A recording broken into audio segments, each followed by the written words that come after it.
आप सभी को प्रभु यीशु नाम में जय मसीह की। आशा है आप स्वस्थ होंगे, आनंदित होंगे। प्रभु में सदा आनंदित रहो। मैं फिर कहता हूँ आनंदित रहो।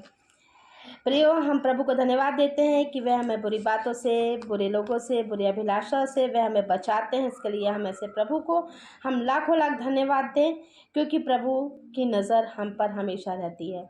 प्रभु हमारे मार्गों को खोलेंगे, प्रभु हमारी सहायता मदद करेंगे, ऐसा हमारा विश्वास है।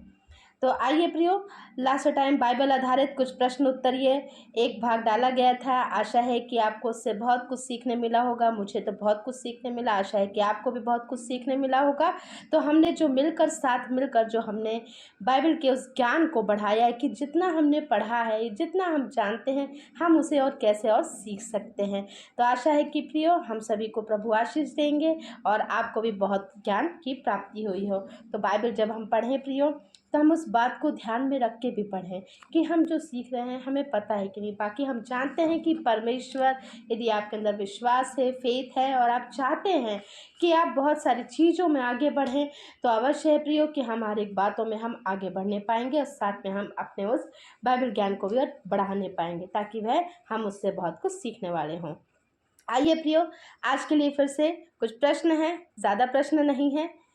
आज के लिए हम देख लेंगे। पहला प्रश्न है, बाइबल में नया नियम की अंतिम पुस्तक का क्या नाम है? बाइबल में, यदि आप बाइबल पढ़ते हैं, मेरे साथ निकाल लीजिए बाइबल, और आप जानते हैं कि नया नियम आप निकाल लीजिए। नया नियम की लास्ट पुस्तक आप देख सकते हैं, प्रकाशित वाक्य। उत्तर है प्रकाशित वाक्य। प्रियो, जिनको भी प्रश्न देखकर यदि आपको आंसर पता है, तो आप बिल्कुल हमारे जो कमेंट्स बॉक्स है आप उसमें टाइप कर सकते हैं, अपनी प्रेयर रिक्वेस्ट भेज सकते हैं।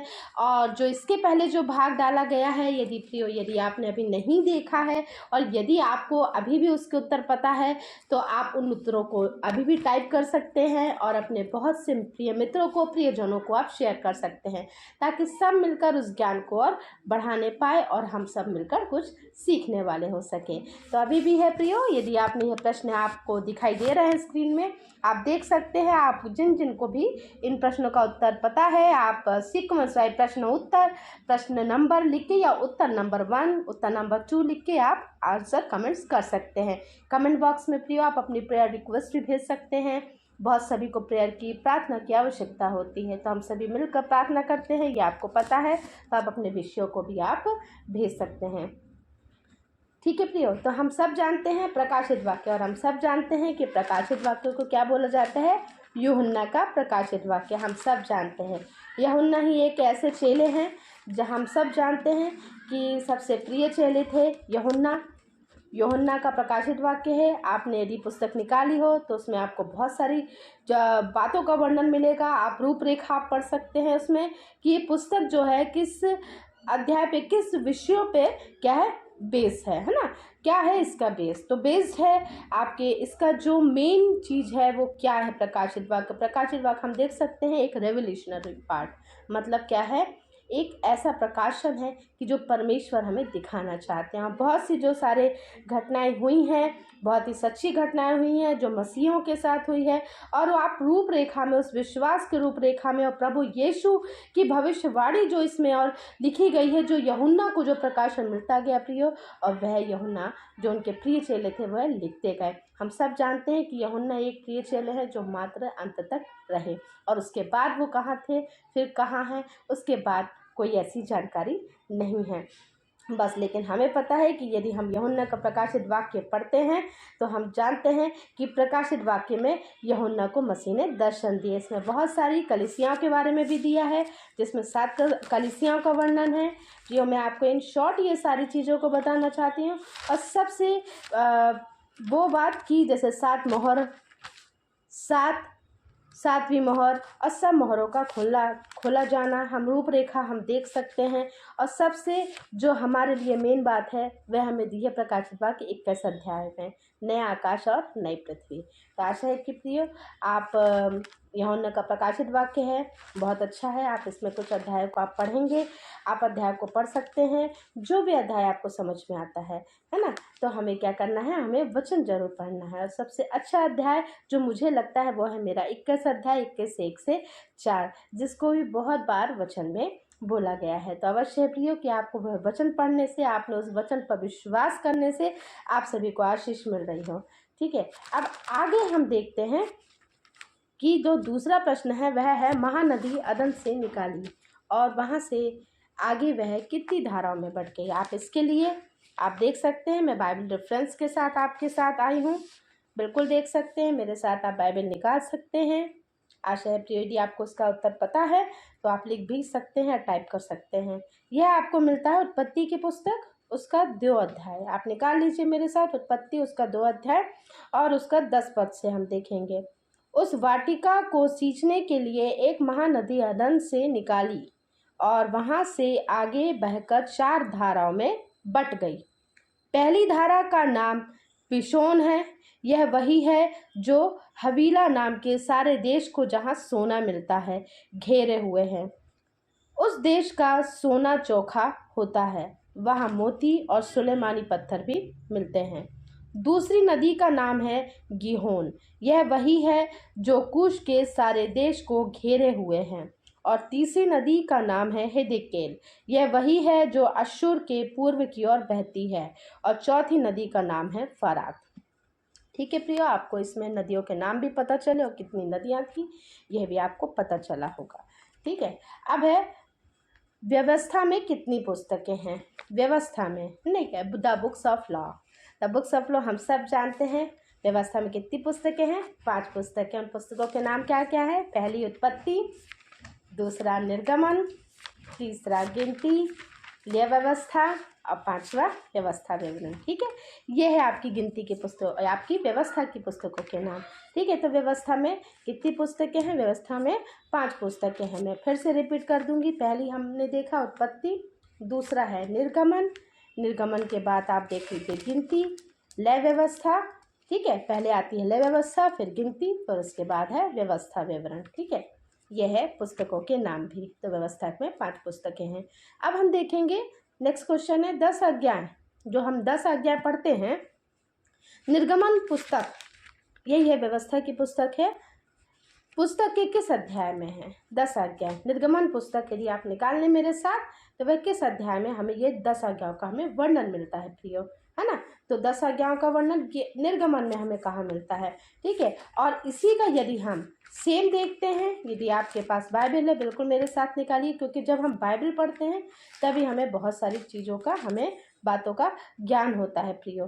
ठीक है, इन शॉर्ट। और हमें इसके 2 रेफरेंसेस मिलते हैं। 10 आज्ञा निर्गमन अभी मैंने पुस्तक में पूछा है कहाँ है, और व्यवस्था विवरण में भी आपको मैं साथ में बता रही हूँ कि व्यवस्था विवरण में आपको ये 5 अध्याय में मिल जाएगा। ठीक है, निर्गमन में है 20 अध्याय 1 से 17 के में वर्णन है, और जो व्यवस्था विवरण की पुस्तक है उसमें आपका 5 अध्याय 16 से लेकर कहाँ तक है आपका, यदि आप पूरा वर्णन करते हैं तो आपको ये 21 तक आपको मिलता है। ठीक है, जहाँ इन शॉर्ट और चीज़ों को फिर से बताया गया है। उसमें बहुत पट्टिकाओं के बारे में बताया गया है और आप इसको पढ़ सकते हैं। तो 10 आज्ञा हैं, हम सब जानते हैं। ठीक है, तो 10 आज्ञा के बारे में दिया है कि तो अपने परमेश्वर का नाम व्यर्थ न लेना, तो विश्राम दिन को पवित्र मानने के लिए स्मरण रखना, तो अपने माता पिता का आदर करना, और जो देश तेरा है परमेश्वर यहोवा तुझे देता है उसमें तू बहुत दिन तक रहने पाए। तू खून न करना, तू व्यभिचार न करना, तू चोरी न करना, तू किसी के विरुद्ध झूठी साक्षी न देना, और ना ही तू किसी के घर का लालच करना, ना ही तू मुझे छोड़ दूसरों को ईश्वर करके मानना, और ना ही कोई अपने लिए कोई मूर्ति खोद कर बनाना, है ना? तो ये है प्रियो, और आपको और भी आपको ये है, आपको ये व्यवस्था विवरण में मिल जाएंगे। जैसे मैंने आपको बोला, आप स्टडी करेंगे तो आपको बहुत सारी चीज़ों का ज्ञान होता जाएगा। तो जब यदि हमें ज्ञान और बढ़ाना है प्रियो, तो हम ज़रूर उस वचन को जब हम पढ़ते हैं उस वचन के रेफरेंस को भी हम पढ़ें। रेफरेंस आप जान सकते हैं, जो वचन पढ़ते हैं, जो स्टडी करते हैं, उनको पता है, उनको मालूम होता है कि हमें जो रेफरेंसेस होते हैं, या हमें कुछ ऐसे रेफरेंसेस कभी कभी हम बाइबल पढ़ते हैं तो हमें खुद ही मिल जाते हैं, और कभी कभी वहाँ रेफरेंसेस लिखे होते हैं। ठीक है, तो प्रियो आशा है कि आप जब इसे पढ़ेंगे तो आपको बहुत सारी चीज़ों का नॉलेज होगा, ज्ञान होगा। परमेश्वर आपसे या मुझसे बात करेंगे। बाइबल में कितने अध्याय हैं? आशा है प्रियो कि आपको बाइबल में 1100 जो होते हैं 89, मतलब 1189। ठीक है, 1189 है। ठीक है, 1189 पूरे अध्याय होते हैं। आप पूरे अध्याय को गिन सकते हैं, आप काउंट कर सकते हैं, 1189 है। भजन संहिता में कुल कितने भजन हैं? यदि आप सबको पता है तो बिल्कुल बहुत ही उत्तर बहुत ही इनका आसान है प्रियो, आप बिल्कुल टाइप कर सकते हैं, क्योंकि जब हम साथ में मिलकर हम जब बाइबल पढ़ते हैं, बाइबल के वचनों को जानते हैं, क्योंकि यीशु ने बोला है कि जहाँ 2 या 2 से अधिक लोग मिलकर यीशु के नाम पर हम क्या करेंगे, प्रार्थना करेंगे या किसी बात को डिस्कस करेंगे, तो अवश्य है परमेश्वर की उपस्थिति हम लोगों के बीच होती है। तो प्रियो, जब हम बाइबल के विषय में हम बात करते हैं तो परमेश्वर की उपस्थिति वहाँ होती है। वचन पढ़ते हैं, हम उस बातों को जानने पाते हैं जो परमेश्वर चाहते हैं कि हम जानें। ठीक है, तो भजन संहिता की पुस्तक निकाल लीजिए। भजन संहिता में आपको पता है कितने अध्याय हैं? 150, बिल्कुल सही, 150 है। तो 150 जो हैं, अब 150 तो आप जानते हैं। अच्छा, आप ये भी जानते होंगे कि मैं जो एक आपके लिए एक प्रश्न कर रही हूँ, उसमें मैं बहुत सारे आपको प्रश्नों का भी उत्तर आपको मिलने पाएगा। ठीक है, और बाइबल जो भजन संहिता है, भजन संहिता का सबसे बड़ा अध्याय कौन सा है? यदि आपको पता हो, क्योंकि आगे आने वाले जो सेशन जो भाग रहेगा उसमें यह क्वेश्चन मैं अवश्य आपसे पूछूंगी, तो मैं इसका आंसर आपको पहले से बता रही हूँ प्रियो। यदि आप चाहे तो नोट कर सकते हैं। भजन संहिता का सबसे बड़ा अध्याय कौन सा है? 119, बिल्कुल 119 है, बिल्कुल सही 119 है। मैंने आपको बता दिया है, आप इसे नोट कर सकते हैं कि भजन संहिता का सबसे बड़ा अध्याय। अच्छा, भजन संहिता में एक ऐसा अध्याय है जिसको मूसा ने लिखा है। भजन संहिता का एक भजन है, मतलब कितने भजन हैं? भजन संहिता में भजन होते हैं, है ना। हम सब जानते हैं कि भजन है, कविता है, इसको उस फॉर्म में लिखा गया है, मतलब जिसको हम अध्याय नहीं, हम भजन कहते हैं। ठीक है, अगर आप भजन संहिता के रूपरेखा पढ़ते हैं तो उसमें आपको रूपरेखा में सारा विवरण मिल जाएगा। भजन संहिता का जो भजन है, जो भजन नंबर 90 है, उसको मूसा की प्रार्थना के नाम से जाना जाता है। आप देख सकते हैं उसमें उसका पूरा विवरण दिया है। ठीक है, कि भजन संहिता जो 90 है, ऊपर लिखा है परमेश्वर के जन मूसा की प्रार्थना। यहाँ मूसा की प्रार्थना के बारे में दिया गया है, तो मतलब है कि ये जो भजन संहिता 90 है, यह मूसा ने लिखा है। ठीक है, और आपको ये भी पता होना चाहिए कि भजन संहिता जो 119 है, जो सबसे बड़ा अध्याय है, उसमें कितने पद हैं? कितने पद हैं? 1 से लेकर 176 तक, मतलब 1 से लेकर 176 तक, है ना, 176 तक है। आप पूरा देख सकते हैं।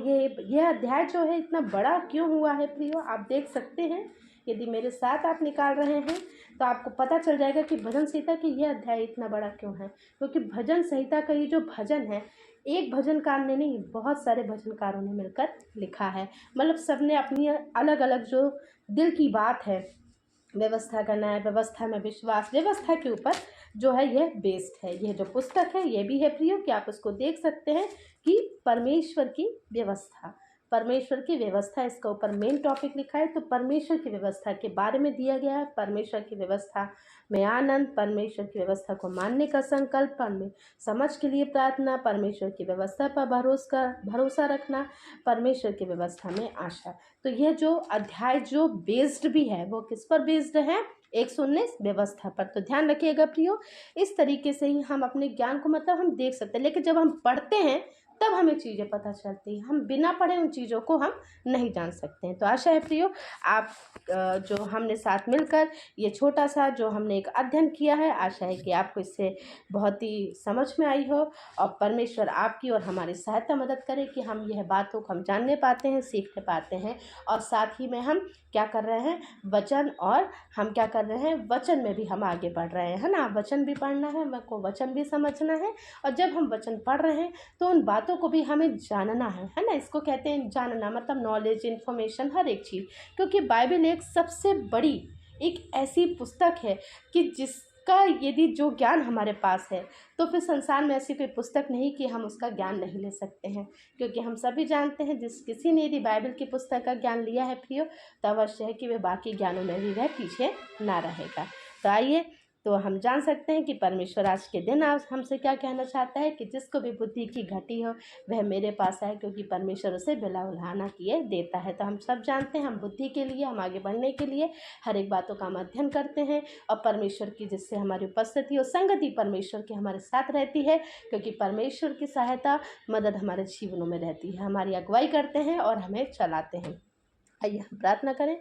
धन्यवाद धन्यवाद परमेश्वर, धन्यवाद देते हैं सुंदर समय के लिए कि आपने हमारे जीवनों में जोड़ा। प्रभु जी, दिन भर हमें संभाला, हर एक बातों से हमें संभाला प्रभु जी। और जो वचन हम पढ़ते हैं प्रभु जी, और जिन वचन से प्रभु हम रेफरेंसेस को ढूंढते हैं प्रभु जी, और जो हम जिस बातों में भी प्रभु जी हम आगे बढ़ना चाहते हैं, आपकी सहायता मदद प्रभु जी, ताकि हम मिलकर हर एक उस बात को जानने वाला हो सके कि आप हमसे क्या कहना चाहते हैं। क्योंकि परमेश्वर, जब हम वचन पढ़ते हैं तो आप हमसे बात करते हैं और आप हमसे ये बताना चाहते हैं कि यह बात तू जान, यह बात तू कर। यस परमेश्वर, हमने इन बातों को जाना प्रभु जी। आप चाहते हैं तो बिल्कुल प्रभु जी हम ऐसा ही करने वाले हो सके और अपने जीवन में हर एक उन बातों को प्रभु जी, ना कि पढ़ने वाले ना कि सुनने वाले प्रभु जी, हम अपने जीवनों में लागू करने वाले हो सके प्रभु जी। ऐसा हमारा जीवन हो, हर एक बातों में प्रभु जी आपका साथ मदद रहती है और अगुवाई करते हैं प्रभु जी। इसके लिए आपको धन्यवाद देते हैं। ऐसे प्रतापी महाराजा परमेश्वर को हम लाखों लाख धन्यवाद देते हैं। और हर एक बातों में प्रभु जी आप बड़े और हम घटे। सारा आदर महिमा देते हैं। इस प्रार्थना को मसीह यीशु नासरी के नाम से मांगते हैं, सुनिए जैसे कबूल कीजिए। आमीन आमीन आमीन।